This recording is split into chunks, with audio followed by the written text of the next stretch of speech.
say, just saw the commitment of the government here when you see our three ministers here in front of us this morning going to answer all our questions, and that's so important because sometimes we do come in for questions and we find it hard to get the ministers we want to address. So I welcome you all here this morning. Of course, my question is always on Carlo, so I'm looking to, as if you didn't know when you saw me, I'm looking to know the number of vacant social homes returned to active use in Carlo from 2020 to 2023. And the expectations for the same for 2024, and if you will make a statement on the matter. Thank you. I propose to take questions, parliamentary questions 6667, 24, 6669, 24, 6671, 24, 6673, 24, 6675, 24, and 6900, 24. And obviously, Carlo is top of the list. The management and maintenance of local authority housing stock, including pre-letting repairs to vacant properties, the implementation of a planned maintenance programme and carrying out of responsive repairs, a matter for each individual local authority under Section 58 of the Housing Act 1966. Since 2014, Exchequer funding has also been provided through my department's Voids programme to supplement the local authority funding available for the preparation of vacant properties for reletting. The funding was introduced originally to tackle long-term vacant units and is now increasingly targeted to support authorities to ensure minimal turnarounds and relet times for vacant stock. The numbers of units returned, homes returned to active use, utilising funding from my department Voids for the local authorities referenced in Deputy's questions are as follows, and I suppose I just want to with the question in respect of Carla from Deputy Murnane-O'Connor, Long from Deputy Joe Flaherty, Limerick City, Clare and Tipperary from Deputy Willie O'Dea, Dublin City in the name of Sean Haughey, and then in respect of South County Dublin, Cormac Devlin and Thomas Gould in respect of Cork City. So looking at each local authority, in respect of Carlow, 144 units returned between 2020 and 2023. The funding allocation there was 2.4 million. Clare, 264 units, 5.371 million.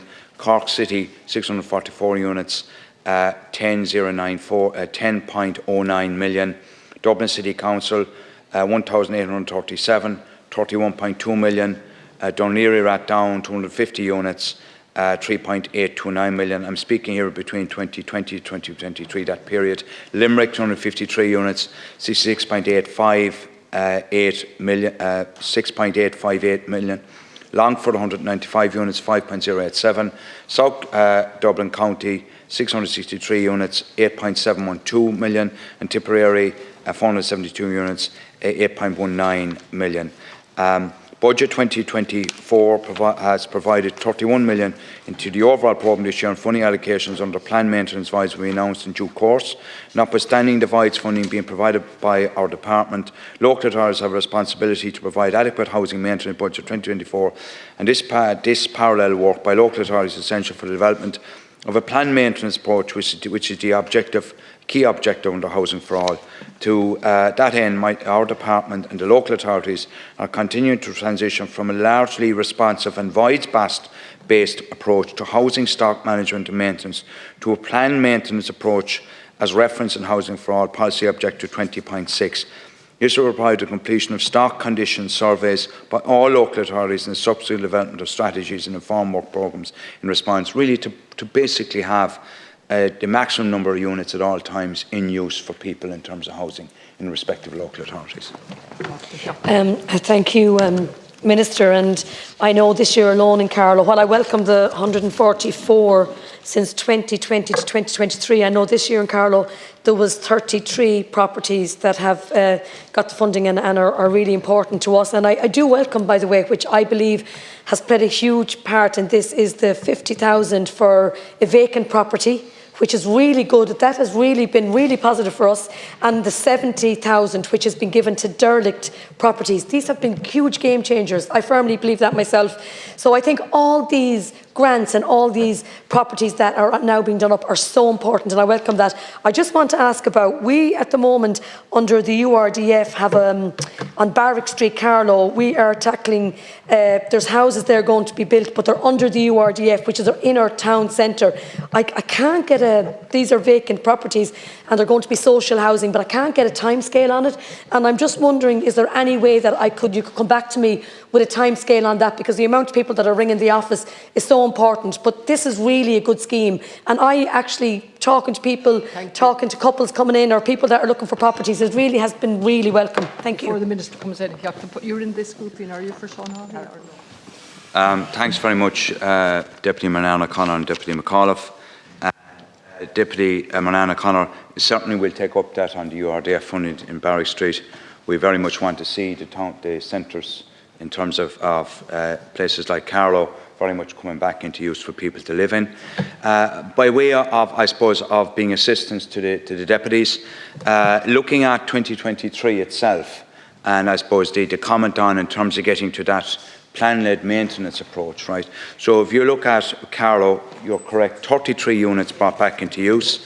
The overall allocation there was €732,000.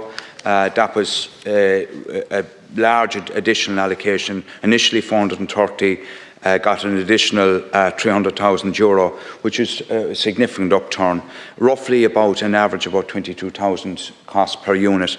If you look at Dublin City in terms of Deputy McAuliffe, you had an allocation overall of 11.3 million. The initial allocation was 5.76. That was doubled, a further 5.565, 499, just short of 500 units coming back into use. Roughly the same cost per unit, about 22,000. In the other areas that we're dealing with here today, Clare, 54 units, roughly about, got a total of about 10.5 million. You look at Cork City, 130 units, got an allocation 2.56 million units. If you're looking at the likes of Dunleary, Rathdown, €937,000. They brought 71 units back into use at a cost of 13,000 per unit. And really Limerick, 27,073 units coming back in, just over roughly about 20 million. And then you're looking at the likes of, 2 million rather, looking at the likes of Longford, 54 units, 1.958 million. Very high there, about 36,000 per unit. South Dublin, 153 units, 2.5 million, about 16,000 per unit. And Tipperary, 100 units, 2.428, about 24,000 per unit. The average is about 18,000 per unit. So really what we want is, we want stock coming back into use. We accept about in terms of high value. We want to get to a place where voids are coming back into use as quickly as possible. Now there are 3 speakers. I have the Murnane-O'Connor. So again, Minister, thank you. I just want to talk, I welcome that because I see it, all the good work that's been done in Carlow. I see it daily now. I just want to talk about HAP for the moment, and I know previous speakers spoke about homelessness, and at the moment, just since January, we have 45 cases of homelessness in Carlow. But what I do want to ask, and I welcome this from the Minister, is I know at the moment the HAP rates are being reviewed, and seemingly we will have a decision on the changes to the HAP rates in April. That's what your department are telling me, and I welcome that. It's just, I'm meeting with Carlow County Council, and if someone is homeless, to try and get them into a HAP accommodation, we only have a 30% discretionary. If we could get to 50%, which some counties have, would make a huge change. I would ask that we get that discretionary of 50%, because at the moment we've 7 properties in Carlow. They're all averaging about 1,400. And again, Minister, I'm moving slightly away. We are now a university town, delighted to be a university town. Student accommodation is the huge issue. I'm just wondering about student accommodation. Is there some development charges relief there with student accommodation, like you see with housing and Irish Water? Thank you. Okay, so taking me in the order, Deputy Murnane-O'Connor, as you're probably aware, we increased the HAP rates and in the last period, 30% discretion. We keep it under constant review. One of the areas, I suppose, I pointed, tenant in situ scheme. We want people coming off HAP to tenant in situ. We put a target of 1,500 last year. We've exceeded that target of 1,700. It's a scheme that we want local authorities to purchase homes for people that are on HAP and that the landlord will sell their home. So that's very much something we're very keen on. And if in any local authorities, that they would be encouraged to continue to purchase tenant in situ.